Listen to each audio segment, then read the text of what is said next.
Hello there, and welcome back to episode 18 of the Savage Lands Season 4, featuring Koganaros, the Fortress by the Sea. Today, we are going to go and continue this majestic bridge construction. I've got a few more plans about how things will go, and of course, I did prepare a few things in between the episodes that I want to show off. The usual things, you know me. So, first of all, I gotta say one thing. Building corners like these sucks. Alright, I can't sugarcoat it. It's pretty annoying to have to work around these corners and everything. It's pretty horrific. And as you see here, they are leaving out the corners here as well.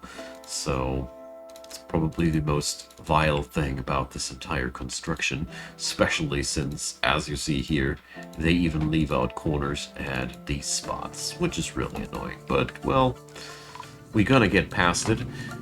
The artifact in the last episode just required a little bit more cloth, and we can see soon what it'll be. I also, continued the quest for better apartments. Everybody is receiving a slate coffer now. Well, not exactly now. It might take a season or two, but at the end of that, everybody will have one. I also did the counting. We got something like 165 apartments here, so I need around 40 more to accommodate everybody who's going to go into this fortress. Apart from that, it's a pretty neat thing. I really like this fortress so far. It has developed into something really cool. I also have found a new region to strip mine. We need slate now because, you know, with all the chests that I have ordered, we will require a little bit more of that. So today's episode will be much focused around the bridge because we're really making big progress there, and I did quite some thinking. But before we get started into that real deeply, I want to have a quick pointer towards Patreon, PayPal, and Buy Me a Coffee. You will find the links to that in the description box below. As a single content creator, I can really use all the help that I can get. Big thanks to all the people out there who already support this channel. And let's move on and check out what this alpaca wool skirt is about. That's your artifact? Seriously? A skirt? I hope it has some dramatic artwork at least on it. So it has a historical event on it. The ascension of the Queen Decost Toolthorn in the year 78. That's really long gone time stuff. Well, it's not really one of these super impressive artifacts, but it's okay. There's so much clothing littered all over the place. It's really bothering me. I've forgotten personally how to tweak my DFhack to get rid of all that stuff. I know that there is a simple command for that. I even made a tutorial about that. Isn't it grand? I loved Dwarf Fortress. I made several tutorials about things, and now I'm checking up my own tutorials to relearn things from myself. It's the only game that does that to me, by the way. Now, down here, everything is working out real smoothly. We got strip mining orders of these areas here. I have this area here for, I basically got an area for each stone type that we're featuring here. That's a pretty nifty thing. I'm most bothered by the fact that I need to fix up these corners. And we're going to go upstairs today with the bridge. It's going to be also a really cool part. Okay, with that piece of floor being attached there, we will be able to build that again.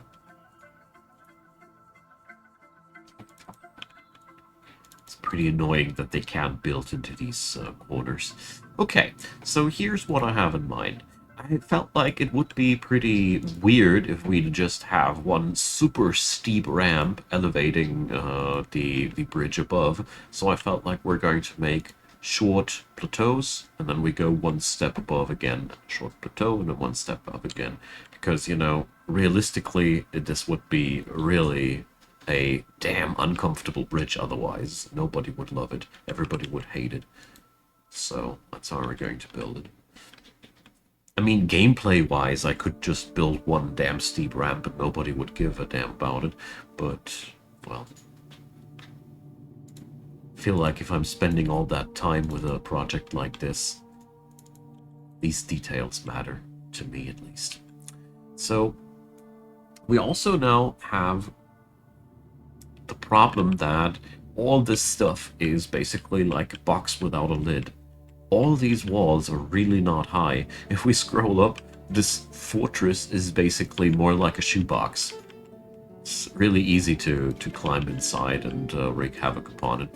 And there's again an animal starving. Praise DFHack. We've had migrants lately, so the lamb is not on the pasture. Go. Good. Oh, yeah. I also want the lycanthrope detection dog here.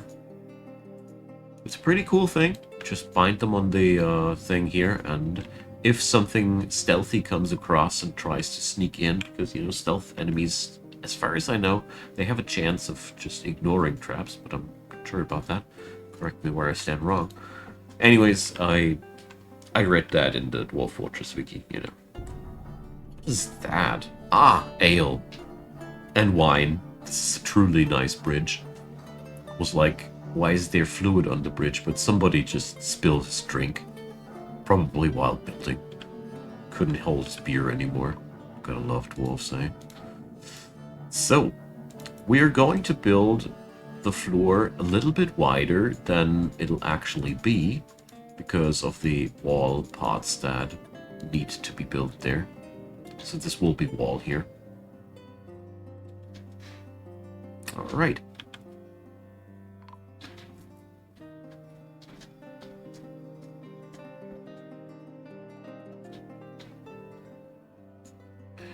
There will be a lot of things where I need to reconstruct or deconstruct areas.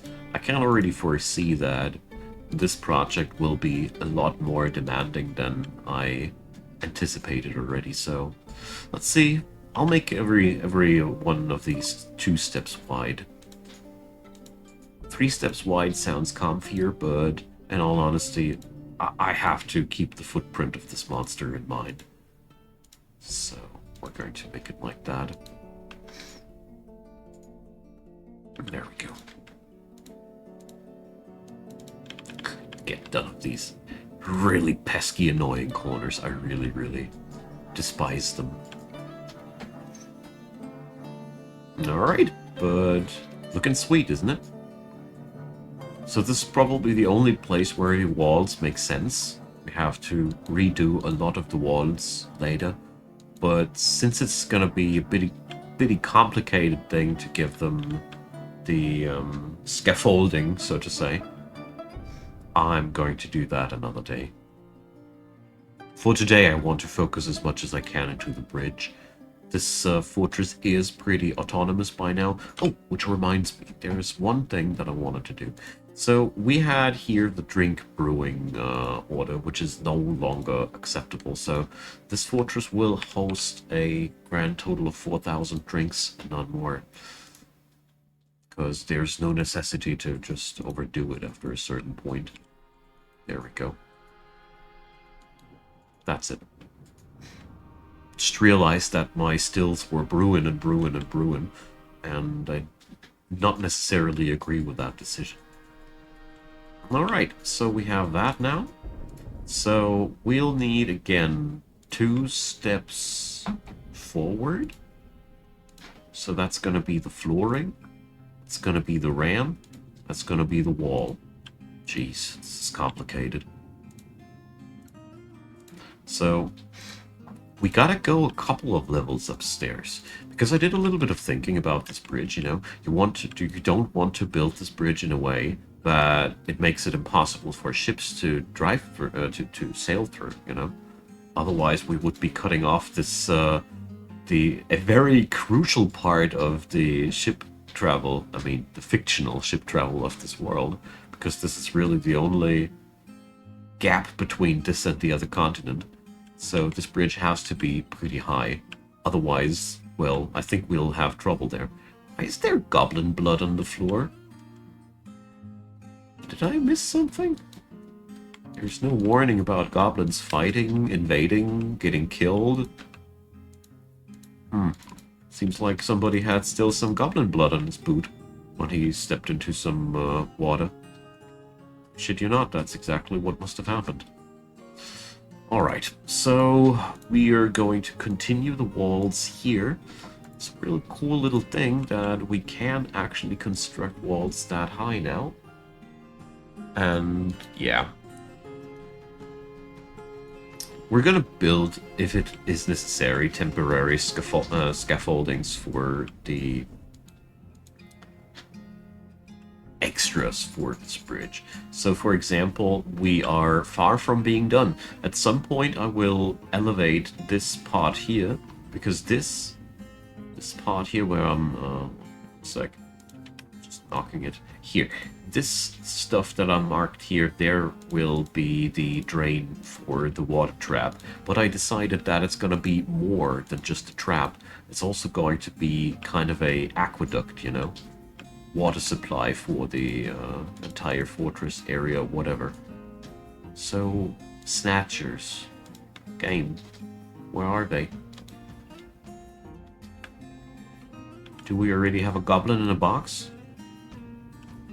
Seriously, where are these dudes?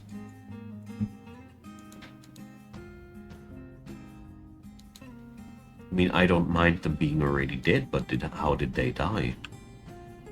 No trap did get sprung? Nobody did fight? That's weird.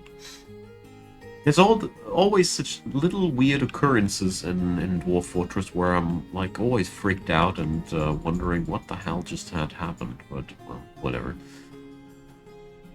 It seems to be nothing to be worried about, so I'm okay with that. So the center part will be the actual transportation. The outer parts here will be the trap, or the aqueduct, however you want to call it.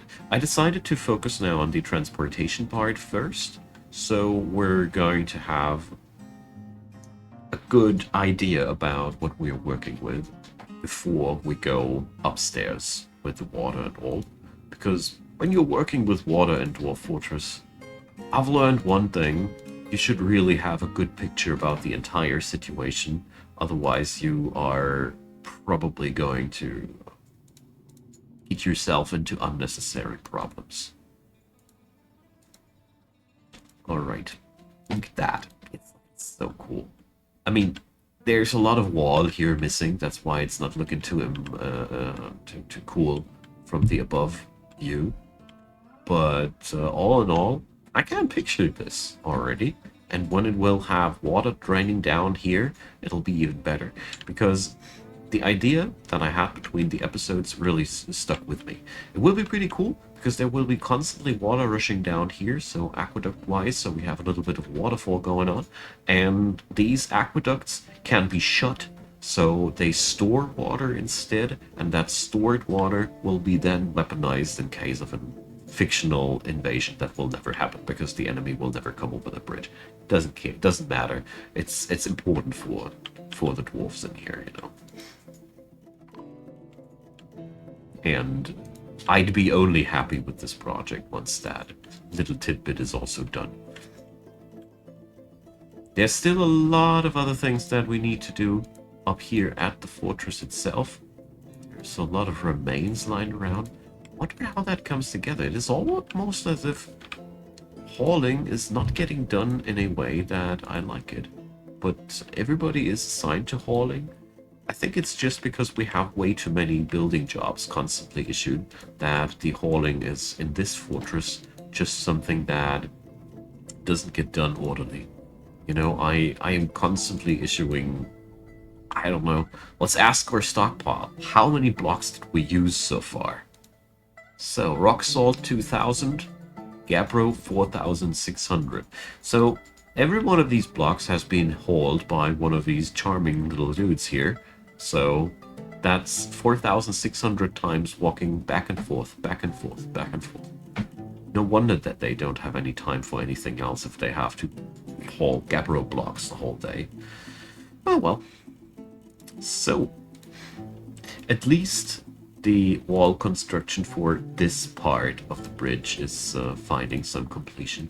I mean, technically I could have stacked the wall already here, and I still can. I just need to rip out the corner stones, and then I can use this. But more about that in another episode. I don't want to get sidetracked now with wall building, because that would be really taking things too far.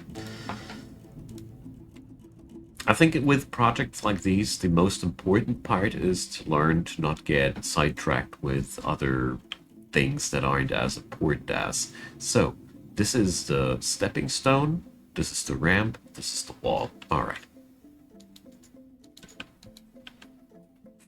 I wonder how far these boys will cut stone blocks by the end of this fortress. You know, everything in Dwarf Fortress is something you can get better at. Whatever you do, people develop a skill, and I think these people will be turbo stone cutters one day soon. You could even power game it if you'd like to, by assigning the labor like that to very certain dwarfs, and make sure that these very certain dwarfs don't have any other schedule besides stone cutting. There's a lot of optimizing things that you can do, which I don't do because I'm a lazy bum. But jokes aside, I think this just works out good enough without power gaming it. The extra effort doesn't justify the payoff for me. That's just my opinion. Who wants to differ from that opinion? Please be my guest. Also, I noticed that I left a hole here in the wall. Look at that. Well, just a plain out hole. No reason. So we're going to build a ramp, and I hope that we're going to be able to build the wall according to that. So just forgot. I left it open because I wanted to show you how ignorant I can be.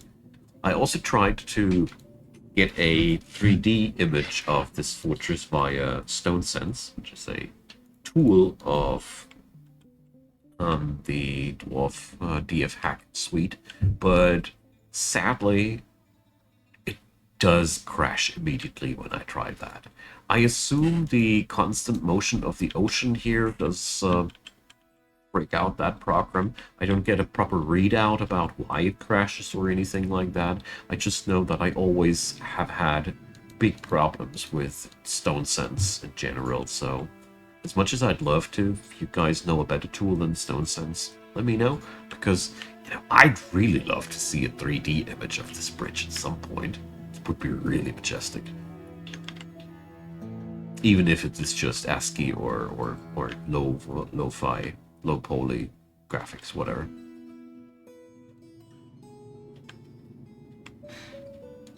Alright.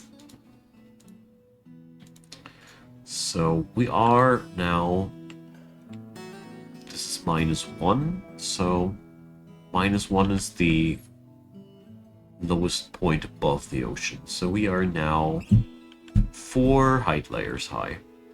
I have no clue how high one height layer in this game actually is. The Dwarf Fortress Wikipedia makes constant jokes about it being 1 dwarf high, but I really don't know if this is actually the official stance towards these set layers. I really don't know. I felt like we should get at least 6, something between 6 to 10 levels high. That was the least that I imagined when I was thinking about how high should I build that bridge actually. I mean, if you would be considering ships, the mast of the ship is actually the one thing you should be worried about. I mean, technically we could make the center of the bridge retractable, so if ships want to pass, they could pay a tax to us to make way. But sadly, these things are not implemented to the game. And I don't think they will ever. But the geoengineering parts of this game are really one of the coolest things. Because usually I need to play 3D games to reach this level of construction detail and immersion and whatever you want to call it. Right. So last bits and bobs of wall are getting done. This time they are way smarter with the corners. I feel like they only get super stupid with the corners whenever there is no floor below all connected tiles of the wall. So basically, if you want to put walls on corners, you really need to take care of the flooring, that it's done properly.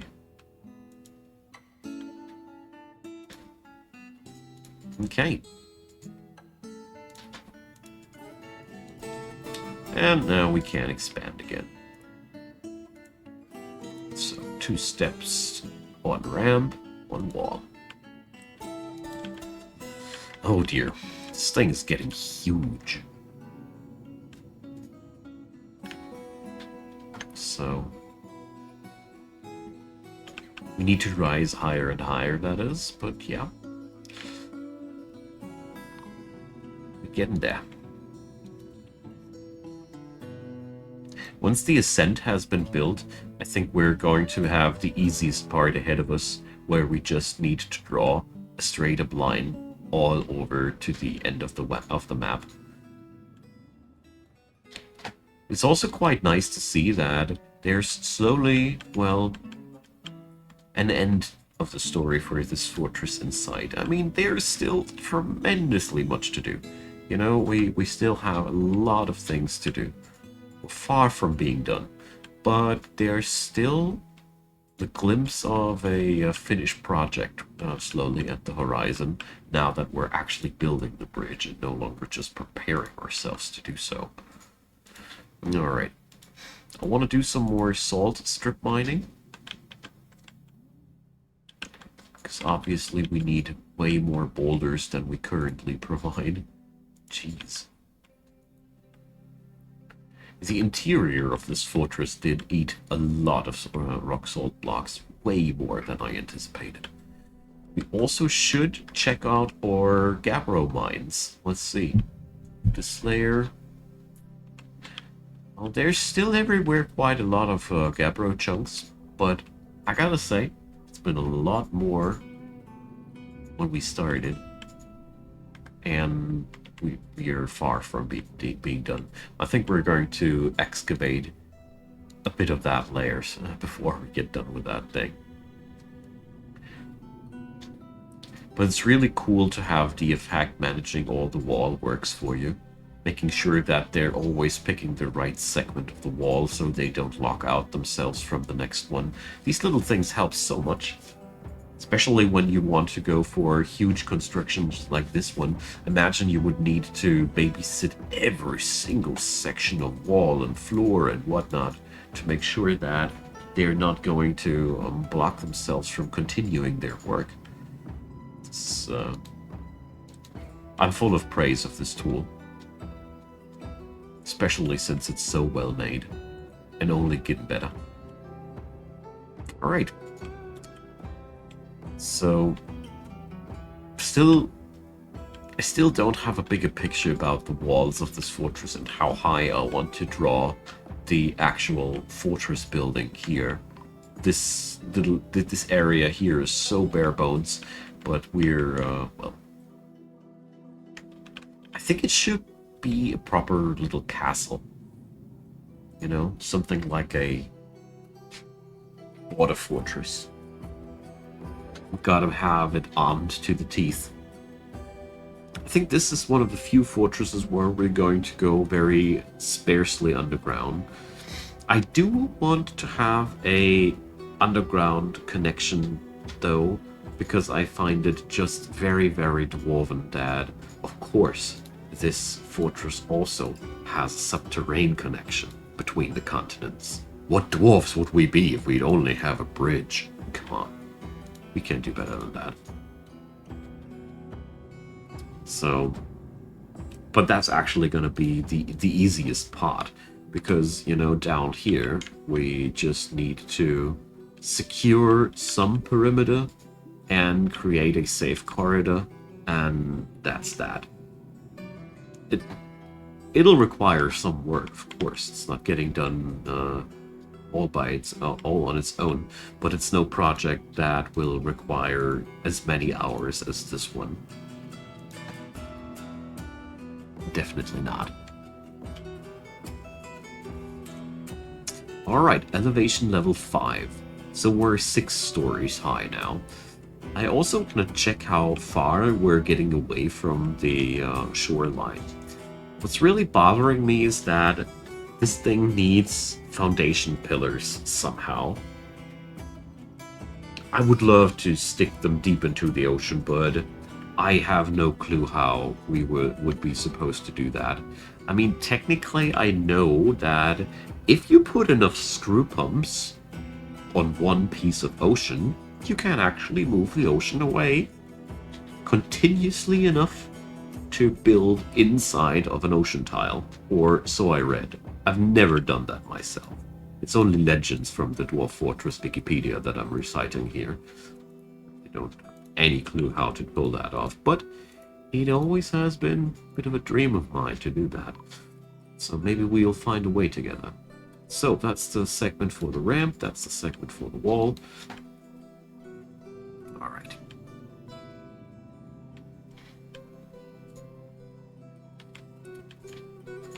This is definitely going into a direction that I like. Especially these little aqueduct waterfall thingies will look really cool when they're done.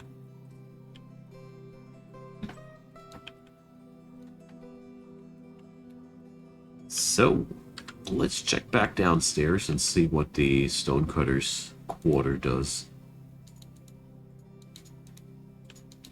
They're not as busy as I'd like them to be.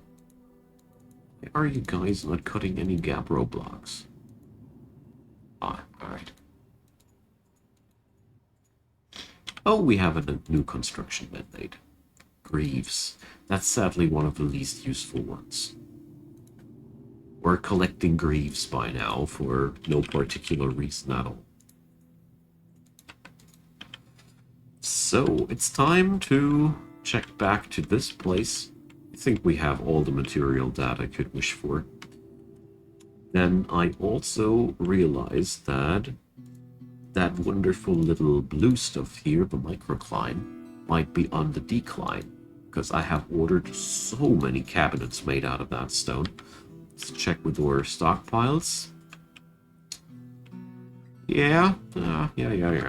That looked happier once. So I'll have to search for that nice blue stone. I really like this, its light blue color.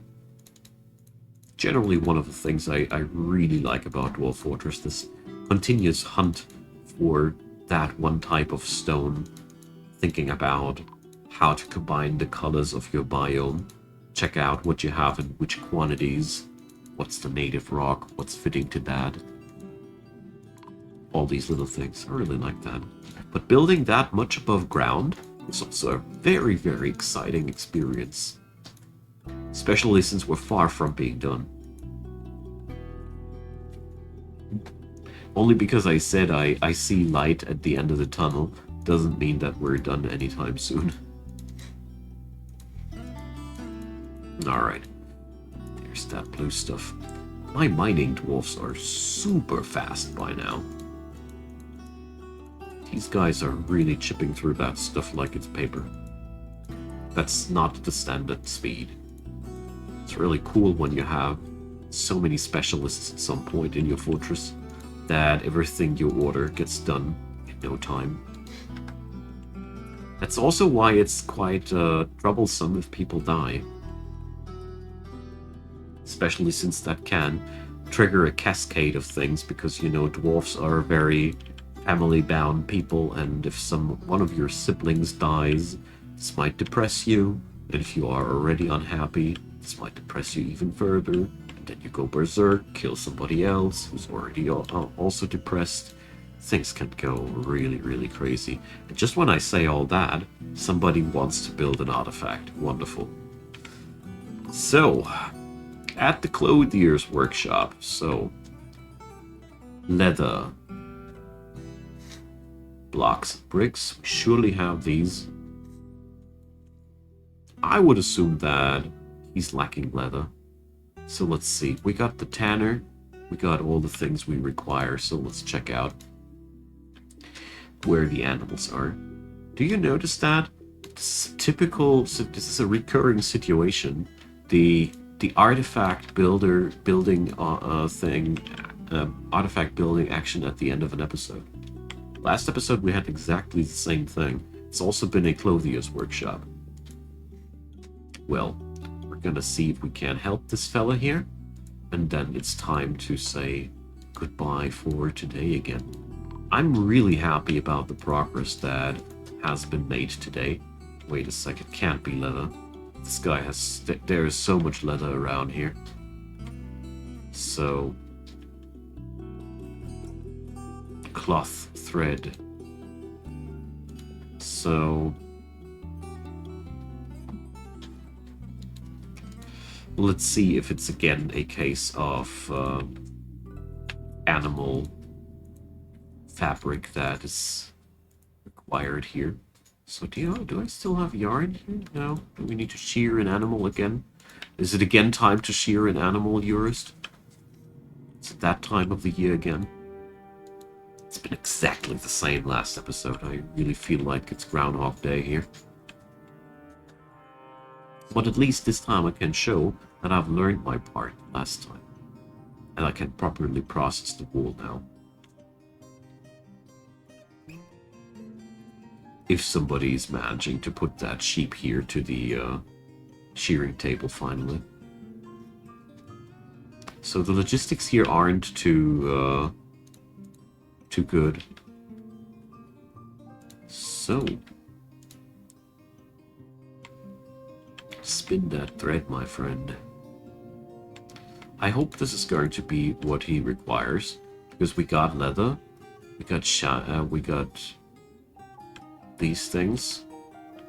It's the only thing that is not present right now.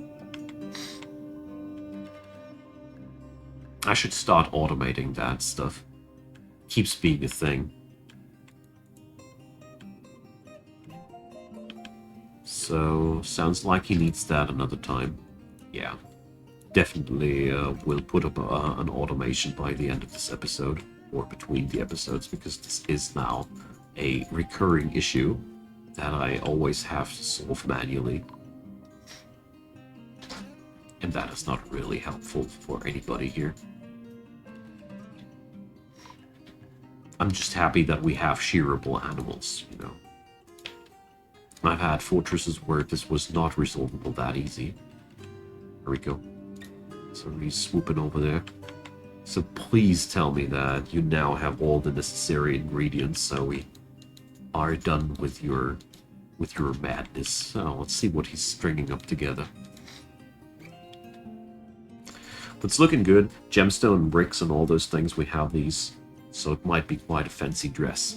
Anyways, my good friends, I say goodbye for today. Thanks for watching. I hope you enjoyed the show as much as I did. We're going to continue the construction of this majestic little thing here next time. And let's see where it'll lead us. I hope you're coming back again. Check out the description box and the comments down there. There's my secondary gameplay channel, waiting for subscriber 1000 to get more content going there. I'd be happy if you'd be joining. Have a wonderful day. Thanks for hanging out until the very end of the episode, and see you next time.